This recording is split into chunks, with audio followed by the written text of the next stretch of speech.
Hello students, फतेह education के YouTube channel में आप सभी का स्वागत है। आज की इस वीडियो में हम पशु परिचर की जो भर्ती है उसके पार्ट बी के सिलेबस के बारे में डिस्कस करते हुए वर्मी कंपोस्ट जो खाद है इस टॉपिक को तैयार करने का प्रयास करेंगे। तो आज हम डिस्कस करने वाले हैं कि वर्मी कंपोस्ट जो खाद है वो किस से तैयार की जाती है और किस प्रकार से इसको तैयार किया जाता है, बनाया जाता है और किसके माध्यम से इसको तैयार किया जाता है। तो आज हम डिस्कस करने वाले हैं वर्मी कल्चर। तो चलिए शुरू करते हैं कि पहला पॉइंट है हमारा वर्मी कल्चर। तो वर्मी कल्चर क्या होता है कि केंचुए से खाद तैयार करना। तो वर्मी कंपोस्ट क्या होती है विद्यार्थियों, हम थोड़ा बेसिक तौर पे समझ लेते हैं पहले कि वर्मी कंपोस्ट जो है वो आपके केंचुए से तैयार की जाती है। और वर्म का मतलब होता है एक प्रकार से कृमि से होता है, कृमि यानी एक प्रकार से कीड़े से होता है। तो जो वर्मी कंपोस्ट है वो हमारे कृमि से तैयार की जाती है और वो कृमि हमारे कौन है, वो केंचुआ है। तो इस केंचुए के माध्यम से हम क्या करेंगे, वर्मी कल्चर करेंगे और इसमें से हम वर्मी कंपोस्ट वाली खाद है उसको तैयार करने का प्रयास करेंगे। अब इससे खाद को तैयार करने से हमें क्या फ़ायदा होता है, ये इतनी अच्छी क्यों है कि हम इसका सहारा लेते हैं खाद तैयार करने के लिए, तो इसी के बारे में आज हम इस वीडियो में डिस्कस करेंगे। तो देखते हैं कि केंचुए के माध्यम से अगर हमारी खाद तैयार की जा रही है केंचुए के माध्यम से, तो उसको वर्मी कल्चर कहा जाता है। दूसरा पॉइंट है हमारा वर्मी कंपोस्टिंग प्रक्रिया में कार्बनिक पदार्थों को ह्यूमस की तरह के पदार्थ में परिवर्तित करना। तो यानी वर्मी कंपोस्टिंग प्रक्रिया के द्वारा क्या करते हैं हम, जो कार्बनिक पदार्थ है हमारे, जो एक तरीके से कचरा ही होता है, जो कार्बनिक पदार्थों में जो फल सब्जियों का, कागज़ वगैरह का, जो भी कृषि के अपशिष्ट पदार्थ वगैरह जो बचते हैं, तो वो सारे हिस्सों को हम क्या करते हैं कि ह्यूमस बनाने के लिए, ह्यूमस क्या होता है एक प्रकार से उपजाऊ जो पदार्थ होता है जो हमारे मिट्टी की उर्वरता को बढ़ाता है, ह्यूमस, उसमें कार्बनिक पदार्थ सड़े गले रूप में होते हैं। तो उसी तरीके से हम क्या करते हैं, उनको वर्मी कंपोस्टिंग के द्वारा कार्बनिक पदार्थों को ह्यूमस में बदलते हैं।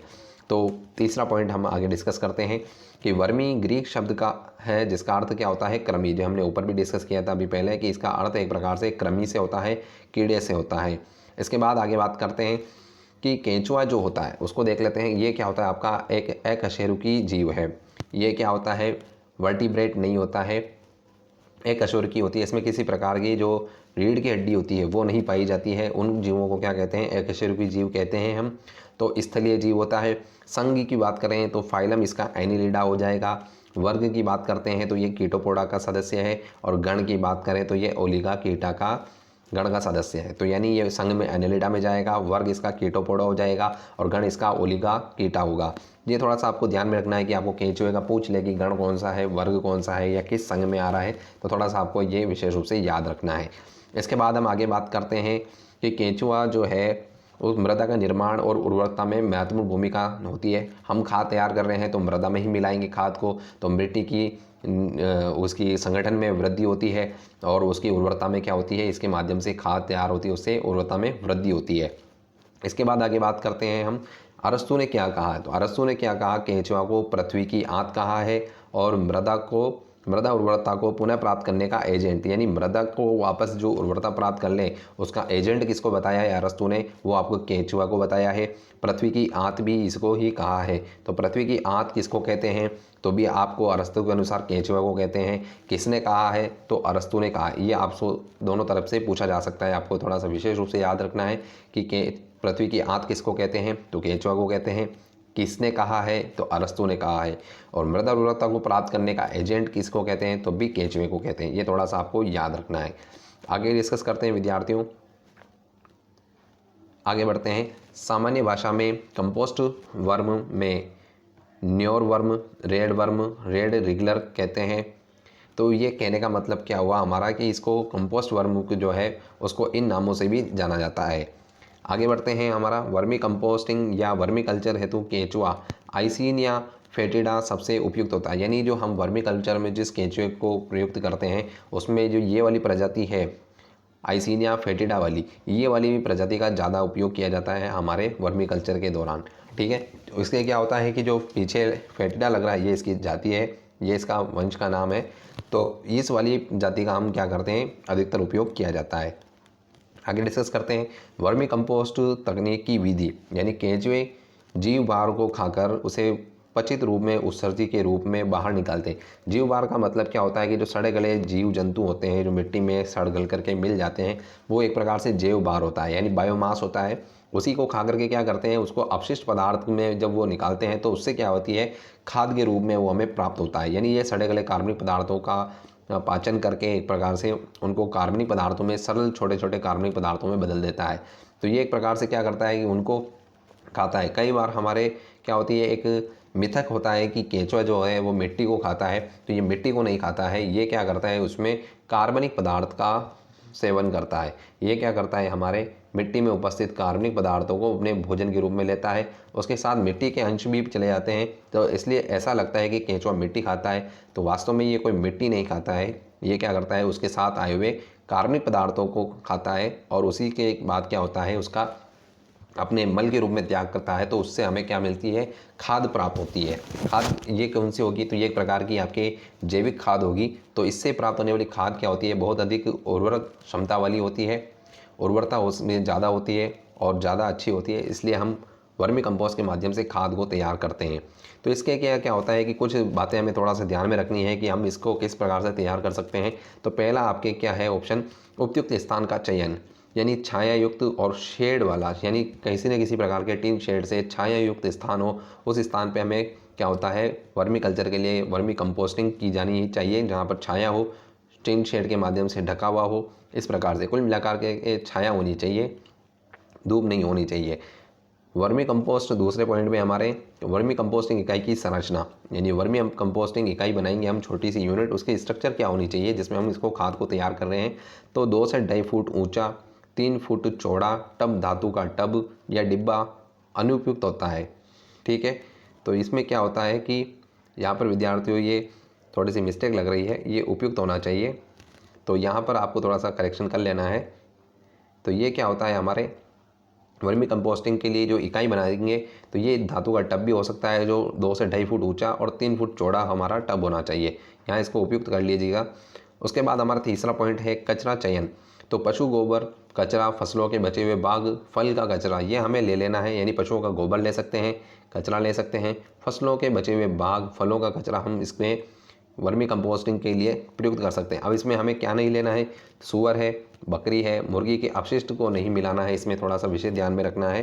ठीक है, केवल हमें पशुओं के गोबर कचरा जो हमारा घर से निकलता है, वो नॉर्मल कचरा जो जैविक कचरा हो सकता है हमारे, जो फलों का कचरा हो, सब्जियों का कचरा हो, तो ये फसलों का बचा हुआ भाग हो, इसको हम अपने कचरा के रूप में काम में लेंगे, जिसको हम वर्मी कंपोस्टिंग के लिए प्रयुक्त करेंगे।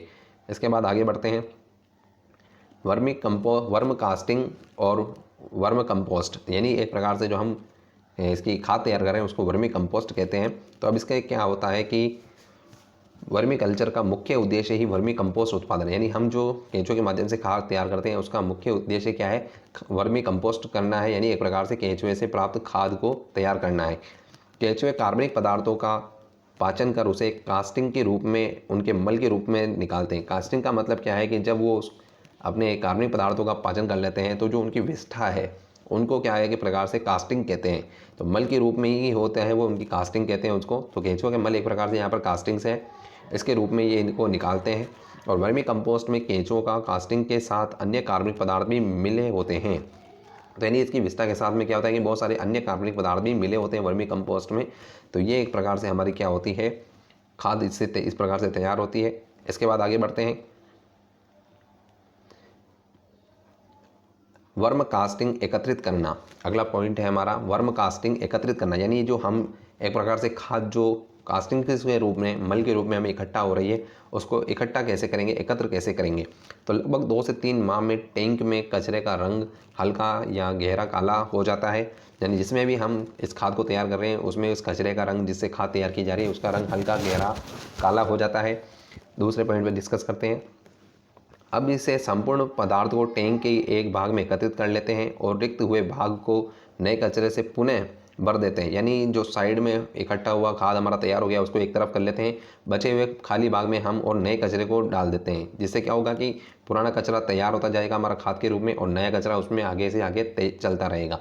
थोड़े समय में ही केंचुए नए पोषक पदार्थों की और गति करके, यानी केंचुए नए पोषक पदार्थ जो हमने नया कचरा मिलाया उसकी ओर गति करके वापस अपनी जो पुरानी प्रक्रिया है उसको चालू कर देते हैं। ये प्रक्रिया लगातार चलती रहती है।